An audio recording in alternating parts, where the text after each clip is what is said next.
E come tutte le cose inaspettate ti colgono un po' di sorpresa, ma ti lasciano assolutamente un piacere. Ecco, mi avrebbe fatto piacere conoscere la signora Anna Maria un po' di più. Questo l'unico rammarico del presidente di Casafenzi, il centro servizi di Conegliano al quale Anna Maria Battistuzzi, 79 anni, ha devoluto tutta la sua eredità, 1 milione di euro e 4 immobili. La partita, ora in mano al notaio, si attendono comunicazioni ufficiali sui dettagli e sul preciso ammontare dell'asse ereditario. Resta una storia di generosità, ma non solo. Battistuzzi conduceva infatti una vita appartata, quasi invisibile, segretaria prima e poi colf. La donna era un'abile risparmiatrice e nessuno nemmeno immaginava potesse avere un patrimonio così ingente. Da quello che ne sappiamo noi, conduceva una vita normalissima, senza eccessi, anzi, molto, molto riservata, tra l'altro.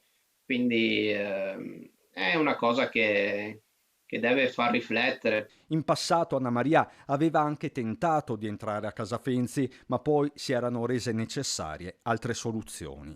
La patologia della signora era tale per cui non avevamo una struttura idonea ad accoglierla in quel momento e di conseguenza è andata addirittura proprio a Piacenza, quindi si è allontanata molto dal territorio probabilmente per trovare una struttura idonea per curare al meglio le sue problematiche. Una vita vissuta con discrezione che ora diventa lascito collettivo. A Casafenzi l'eredità di Anna Maria, a meno che non emergano precise volontà, servirà a far decollare i progetti di co-housing per anziani in procinto di essere avviati.